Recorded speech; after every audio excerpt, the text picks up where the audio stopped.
सरकार के पास लोकसभा में बहुमत है, फिर भी एफसीआरए अमेंडमेंट बिल को आज सीधे पास नहीं कराया गया, बल्कि उसे ज्वाइंट पार्लियामेंट्री कमेटी यानी जेपीसी के पास भेज दिया गया। लेकिन ऐसा क्यों हुआ? लोकसभा में विपक्ष ने इस बिल का जोरदार विरोध क्यों किया? समाजवादी पार्टी के अध्यक्ष अखिलेश यादव ने इसे अल्पसंख्यकों के खिलाफ क्यों बताया? और सरकार की ओर से किरेन रिजिजू ने चुनौती देते हुए कहा, बताइए बिल की कौन सी धारा अल्पसंख्यकों के खिलाफ है? बिना किसी राजनीतिक शोर के सिर्फ संसद की कार्यवाही और उपलब्ध दस्तावेजों के आधार पर पूरी कहानी समझेंगे। वीडियो को अंत तक जरूर देखिए, क्योंकि आखिर में हम यह भी समझेंगे कि जेपीसी में भेजे जाने का आम आदमी और संस्थाओं के लिए क्या मतलब हो सकता है। आज लोकसभा में एफसीआरए अमेंडमेंट बिल 2026 पर बड़ा घटनाक्रम हुआ। सरकार की ओर से गृह राज्य मंत्री नित्यानंद राय ने प्रस्ताव रखा कि इस विधेयक को विस्तृत जांच के लिए ज्वाइंट पार्लियामेंट्री कमेटी यानी जेपीसी के पास भेजा जाए। ध्वनिमत से यह प्रस्ताव स्वीकार कर लिया गया। अब 31 सदस्यीय जेपीसी, जिसमें 21 सदस्य लोकसभा और 10 सदस्य राज्यसभा से होंगे, इस विधेयक की विस्तार से समीक्षा करेगी और अपनी रिपोर्ट संसद को देगी। ध्यान रखिए, इसका मतलब यह नहीं है कि बिल कानून बन गया है। इसका मतलब सिर्फ इतना है कि यह विधेयक समिति स्तर पर विस्तृत जांच के अगले चरण में पहुंच गया है। आखिर एफसीआरए बिल में ऐसा क्या है कि संसद में इतना हंगामा हुआ? अब सबसे बड़ा सवाल, अगर यह सिर्फ एक तकनीकी संशोधन है तो फिर विपक्ष इतना आक्रामक क्यों है? और अगर विपक्ष की बातें सही है तो सरकार इस बिल को जेपीसी में भेजने के लिए इतनी आश्वस्त क्यों दिख रही है? इसका जवाब छिपा है इस बिल के अंदर। सबसे पहले यह समझना जरूरी है कि एफसीआरए यानी फॉरेन कंट्रीब्यूशन रेगुलेशन एक्ट कोई नया कानून नहीं है। यह कानून पहले से मौजूद है और इसका उद्देश्य भारत में विदेश से आने वाले चंदे को नियमों के तहत नियंत्रित करना है। सरकार का कहना है कि 2026 का संशोधन मुख्य रूप से उन मामलों के लिए व्यवस्था स्पष्ट करता है जहां किसी संस्था का एफसीआरए पंजीकरण समाप्त हो जाए, रद्द हो जाए या नवीनीकृत ना हो। ऐसे मामलों में विदेशी फंड और उससे बनी संपत्तियों के प्रबंधन के लिए डेजिग्नेटेड अथॉरिटी का प्रावधान प्रस्तावित है। साथ ही कुछ अन्य प्रक्रियात्मक बदलाव भी सुझाए गए हैं। यहीं से राजनीति शुरू होती है, क्योंकि विपक्ष का कहना है कि इन नए प्रावधानों से सरकार की शक्तियां बढ़ सकती है, जबकि सरकार का कहना है यह सिर्फ पारदर्शिता और जवाबदेही सुनिश्चित करने के लिए है। लोकसभा में समाजवादी पार्टी के अध्यक्ष अखिलेश यादव ने इस विधेयक का विरोध करते हुए कहा कि पूरा विपक्ष इसके खिलाफ है और आरोप लगाया कि यह अल्पसंख्यकों को प्रभावित करने वाला विधेयक है। इसके जवाब में संसदीय कार्य मंत्री किरेन रिजिजू ने कहा कि विधेयक में ऐसा कोई प्रावधान नहीं है जो किसी अल्पसंख्यक समुदाय को निशाना बनाता हो। उन्होंने विपक्ष को चुनौती दी कि वह बिल की ऐसी कोई धारा बताए जो इस आरोप को साबित करती हो। उन्होंने यह भी कहा कि विदेशी फंडिंग कानून के अनुसार ही होनी चाहिए और भारत बनाना रिपब्लिक नहीं है। आइए सुनते हैं कि दोनों ने लोकसभा में क्या क्या अपना पक्ष रखा। ये मौका मिल रहा है बोलने दिया के तो लिए। समय आपको मुझे तो लग रहा था कि 3 बजे तो बहस शुरू हो जाएगी। नहीं, मैंने समय दिया। 3 बजे तो बाद 2 बजे भी कोई नहीं दिखाई दे रहा है यहाँ पर। धन्यवाद दीजिए ना कि समय आपको सभापति महोदय, जो सरकार एफसीआरए ला रही है इसके खिलाफ में हम पूरे विपक्ष के लोग हैं। और सभापति महोदय, अगर जो माननीय मंत्री जी कह रहे हैं, नहीं माननीय मंत्री जी कह रहे हैं कि माइनॉरिटी के खिलाफ नहीं है। माननीय मंत्री जी बताएं, आज तक जो बिल लाए हैं बिना माइनॉरिटी के खिलाफ कौन सा बिल लेकर के आए हो आप? मैं जिम्मेदारी के साथ कहता हूं, अखिलेश जी को मैं चुनौती देता हूं। इस एफसीआरए बिल का जो प्रावधान लाया है, इसमें एक भी प्रावधान ऐसा है आप दिखाइए जो कोई भी माइनॉरिटी का खिलाफ है। ये सर सरासर झूठ बात फैलाया जा रहा है देश में। किसी माइनॉरिटी को टारगेट करने का सवाल ही नहीं है। तो दोनों पक्षों की बातें आपने सुनी, लेकिन कहानी यहीं खत्म नहीं होती। सरकार ने बिल को सीधे पास क्यों नहीं कराया? उसे जेपीसी के पास भेजने की जरूरत क्यों पड़ी? क्या जेपीसी सिर्फ एक औपचारिक प्रक्रिया है या यही इस बिल का भविष्य तय होगा?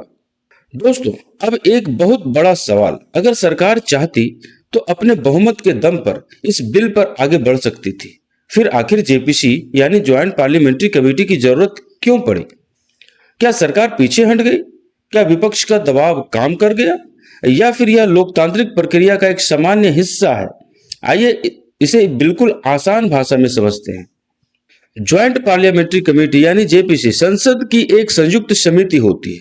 जब किसी महत्वपूर्ण विधेयक पर व्यापक समीक्षा की जरूरत महसूस होती है तो संसद उसे जेपीसी के पास भेज सकती है। इस मामले में लोकसभा ने सरकार का प्रस्ताव स्वीकार किया।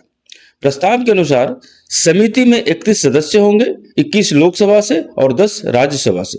यह समिति विधेयक के प्रावधानों की विस्तार से जांच करेगी और अपनी रिपोर्ट संसद को सौंपेगी।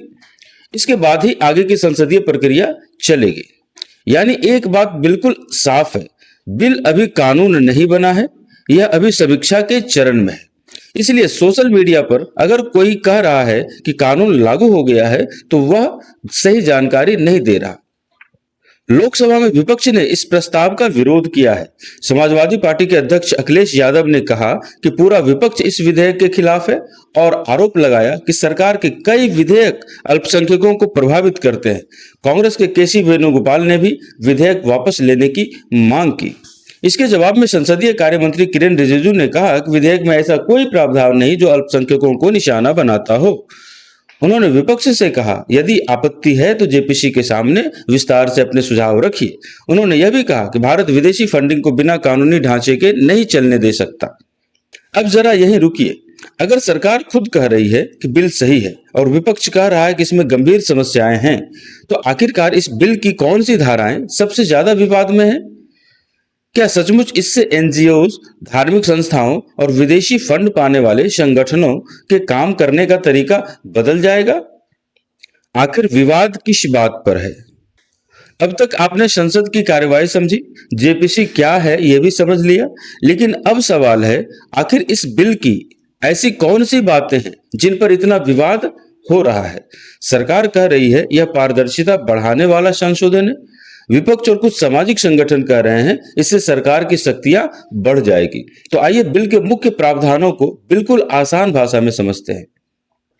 इस संशोधन का सबसे चर्चित प्रावधान डेजिग्नेटेड अथॉरिटी है। प्रस्तावित बिल के अनुसार अगर किसी संस्था का FCRA पंजीकरण रद्द हो जाए, वह सरेंडर कर दे या समय पर नवीनीकरण ना हो और प्रमाण पत्र समाप्त हो जाए तो विदेशी फंड से बनी संपत्तियों और अप्रयुक्त विदेशी धन के प्रबंधन के लिए डेजिग्नेटेड अथॉरिटी की व्यवस्था की जाएगी। यदि बाद में संस्था का पंजीकरण बहाल या नया प्रमाण पत्र मिल जाता है तो प्रावधान के अनुसार संबंधित संपत्तियां या अप्रयुक्त विदेशी धन वापस किए जा सकते हैं। लेकिन यदि ऐसा नहीं होता तो आगे की कार्यवाही बिल में निर्धारित प्रक्रिया के अनुसार होगी। यही से विवाद शुरू होता है। कुछ लोगों का कहना है कि यह व्यवस्था जरूरत से ज्यादा कठोर हो सकती है, जबकि सरकार का कहना है अगर विदेशी फंड से बनी संपत्तियों के लिए स्पष्ट व्यवस्था नहीं होगी तो कानूनी और प्रशासनिक समस्याएं पैदा होगी।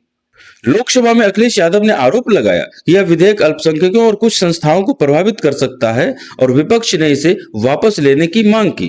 दूसरी ओर सरकार ने इन आरोपों को खारिज करते हुए कहा कि बिल किसी समुदाय के खिलाफ नहीं है, बल्कि विदेशी फंडिंग में पारदर्शिता और राष्ट्रीय हितों की सुरक्षा के लिए लाया गया है। लेकिन क्या यही पूरा विवाद है? दोस्तों, अब सबसे बड़ा सवाल, बिल जेपीसी के पास चला गया, लेकिन क्या इसका मतलब है कि सरकार पीछे हट गई या फिर यह सिर्फ संसदीय प्रक्रिया का अगला चरण है?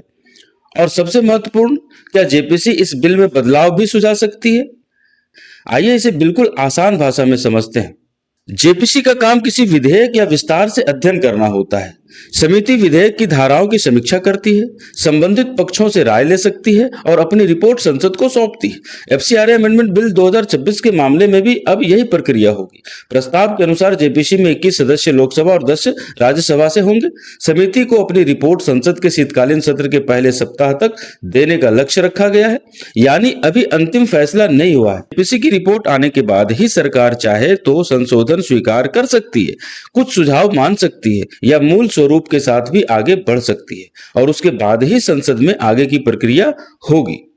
यही वजह है कि इस बिल को लेकर अलग अलग पक्ष अपनी अपनी बातें रख रहे हैं। सरकार का कहना है कि यह संशोधन विदेशी फंडिंग की पारदर्शिता और जवाबदेही बढ़ाने के लिए है वहीं विपक्ष और कुछ सामाजिक तथा धार्मिक संगठनों का कहना है कि प्रस्तावित प्रावधानों का असर कुछ संस्थाओं के कामकाज पर पड़ सकता है। अब जेपीसी इन सभी पक्षों को सुनने का मंच बन सकती है। तो दोस्तों, आज की सबसे बड़ी खबर सिर्फ यह नहीं है कि एफसीआरए बिल जेपीसी के पास चला गया। असल खबर यह है कि अब इस बिल की असली परीक्षा शुरू होगी। जेपीसी क्या सिफारिश करती है, सरकार कौन से सुझाव मानती है और संसद का अंतिम फैसला क्या होता है, यही तय करेगा कि यह विधेयक आगे किस रूप में कानून बनता है या उसमें क्या बदलाव आते हैं। और मैं इस पूरे घटनाक्रम पर लगातार नजर रखूंगा। अगर जेपीसी की पहली बैठक सदस्यों के नाम या कोई बड़ा संशोधन सामने आता है तो उसका सबसे पहले विश्लेषण हम इसी चैनल पर करेंगे। मैं हूं शुभन चंद्र भारती, मिलते हैं अगले वीडियो में। नमस्कार।